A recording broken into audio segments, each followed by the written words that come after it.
Okay, we might get underway. Thanks everyone for coming tonight. I'm pretty sure I know most people in the room. If you don't know me, my name's Ben Mannion, Chief Operations Officer of Football Queensland. In the last 15 or 16 weeks that I've been with Football Queensland, I've got out on the road and I've seen a lot of clubs, I've spoken to a lot of people, and I think we needed to have an event like this tonight to get the FFA up and talk to us about their plans with both the Elite Player Pathway and the National Competition Review and how that fits into Queensland. For some reason, it hasn't probably sunk in from some of the things that I've said or some of the concerns that you may have had. So hopefully tonight we'll get the FFA to explain their position, and I'll also talk to you about the Australian Premier League in Queensland. I'd like to introduce our guests tonight. First of all, FFA Technical Director Mr. Han Berger, who's up here. Welcome, Han. Head of Game Development and Head of National Teams, Mr. John Boltby. And National Club Development Manager Emma Highwood from FFA. How we'll run tonight, Emma is going to just give you a brief update in relation to the National Competition Review, and then we'll hear from Han in his presentation. After Han's presentation, we'll do a bit of a Q&A session around the technical side of the game. Any questions you've got in relation to Han, and after that we might just grab a quick bite to eat. Han's got to catch a flight back tonight, and then at the end we'll just finish off with, I guess, a bit of a presentation and a quick summary of where we're at with the Australian Premier League. Without further ado, welcome Emma Highwood. So just to give you some background in regards to the National Competition Review and why I suppose we're rolling out this extremely important initiative across Australia, you would have noted that we've had the National Football Development Plan and also the National Curriculum, and both of those documents have taken us a long way in trying to address some of the gaps that have been identified technically within the game, and also to ensure that we are moving forward in regards to youth development.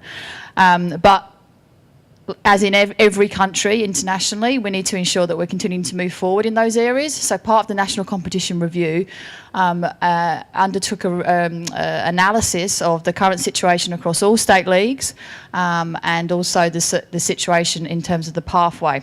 So one of the outcomes from the review is that we actually are looking to have a complete talent development pathway in place, which addresses the gaps that are there and attempts to address the issues that we have in terms of the technical gaps as well as trying to ensure that we have a consistent approach in regards to our competitions nationally. So we would all acknowledge that Victoria approaches the development of their leagues in a particular way, as does New South Wales, and there are some elements in terms of the ways that associations are managing competitions that are unique and positive that we are looking to, I suppose, capture within the competition review. So what we're going to do this evening is obviously Han will provide some background technically around the competition review, particularly on the technical element, and I'm just going to give you, I suppose, a bit of background in terms of why we've come to the 5 outcomes which I'll address shortly. So when we did actually undertake research and ask for feedback, what we're hearing generally from clubs is that they don't feel like they're part of the development pathway. Well, that's not good enough. We need our clubs to feel like they're part of the pathway, because obviously that's a critical area in terms of development and how we develop players going forward. So the solution is that we actually start to recognise our clubs, and that's one of the elements that Han will touch on tonight in terms of how state league clubs are now becoming part of the pathway. Clubs don't have the capability to deliver consistently high quality development programs. So we acknowledge that the resources from club to club is quite different. We've got a good volunteer base, we've got good coaches, but that we need to introduce a club program and a set of criteria that starts to raise standards, particularly in that coach accreditation side, and also more broadly in terms of the general governance and the way that we run our clubs. Clubs are paying unsustainably high wages to players at the expense of inward play development. So in this area, this might not be an issue across all clubs, but this is definitely an issue that's come up across the board nationally. The current situation in terms of the player payments is unsustainable, and that our state league clubs are struggling. So part of that, FFA is trying to react to that and actually say, well, this is a way that we can actually assist clubs to become sustainable for the future, because it's not viable for us to have clubs that are struggling in that area. So what we've done is introduce the player point system, which I'll touch on later, and I'm sure that most of you have probably have some level of awareness in regards to that area. Clubs feel like players are taken away from them for the benefit of FFA and also the A-League. So obviously we want to make sure that state league clubs are part of the pathway, and part of the pathway is about actually releasing players for their own professional development so that we can ensure that we have the best players playing with the best at the top level within the game. So what we're looking to do in that area is but recognise the role that state league clubs are actually playing in regards to providing quality training and a quality environment for the development of youth players. So we're looking at revising the training compensation, again, which I'll touch on later on, to ensure that clubs continue to their own players, while developing their own players, whilst also recognising the role that they play to feed into our national programs and to FFA. The other area is that many clubs are charging high fees to juniors and youth players. This is an issue that's consistently reported in the media. It's something that we are criticised for, and FFA is trying to, through the National Competition Review, trying to address that. But we recognise that there may be reasons that we're charging a certain fee, and that might be due to the level of coaching that a player receives or the facility that's provided. So we do recognise that, but I think we all acknowledge that that's something that we're criticised for as a sport, and we would like to try and address that.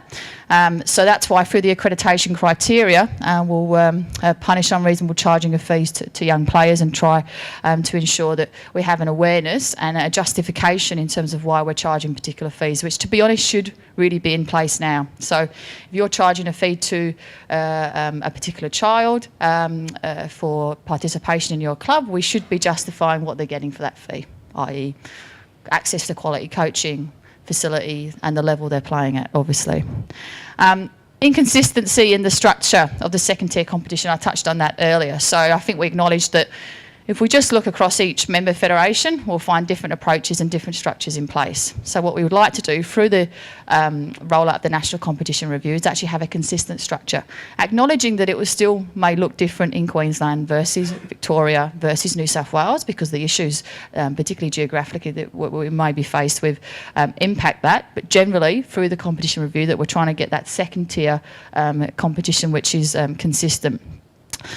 And looking at the solution to that is looking at our winter timing, so that we've, I suppose, confirming that we feel that the Premier League position in the winter area is the best place for us to be positioning our state leagues at the moment.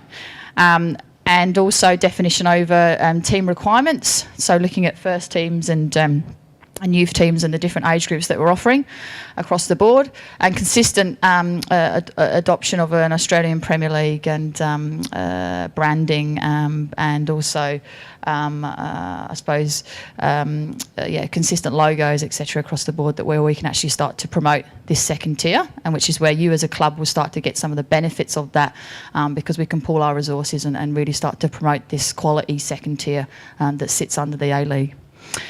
And many clubs are limited to their ability to forge relationships with amateur clubs. So this is a particular issue in New South Wales, but part of the competition review is not saying that state league clubs should be working in isolation to their community clubs. We should actually have partnerships in place where we have players feeding into the best clubs across the board.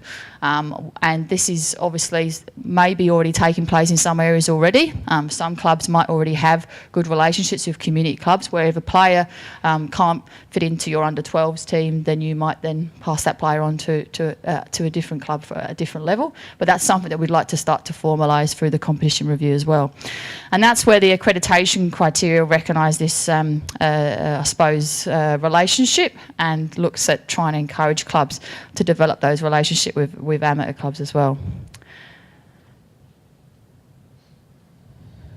So, I am flying quite quickly, and there will be opportunities for you to ask questions in some of these areas later on. But as a result of the National Competition Review, what we've come up with is 5 key outcomes. And these outcomes have been endorsed and accepted by all our member federations nationally. And the process that we're working through now with each federation is in terms of how we implement that. And also ensuring that at FFA's end that we've got the support structure in place to assist member federations to roll out these 5 key outcomes.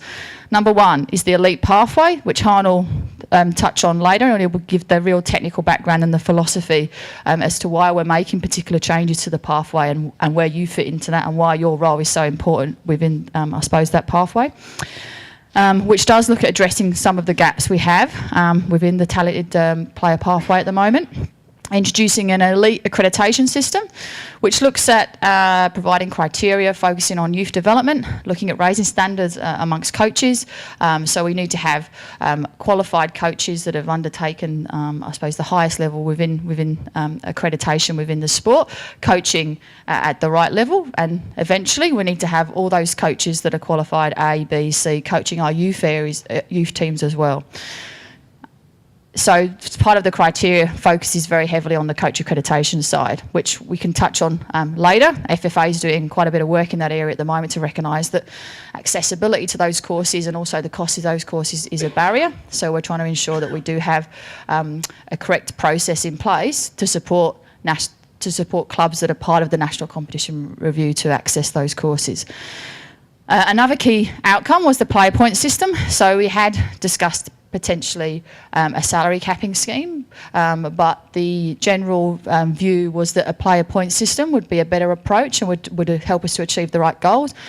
The player point system is about identifying and focusing on youth development and encouraging youth players to rise to the top within state league clubs, and ensuring that our youth players are the ones that are prioritised over visa players and also switching players as well. Again, I can touch on that in more detail later on.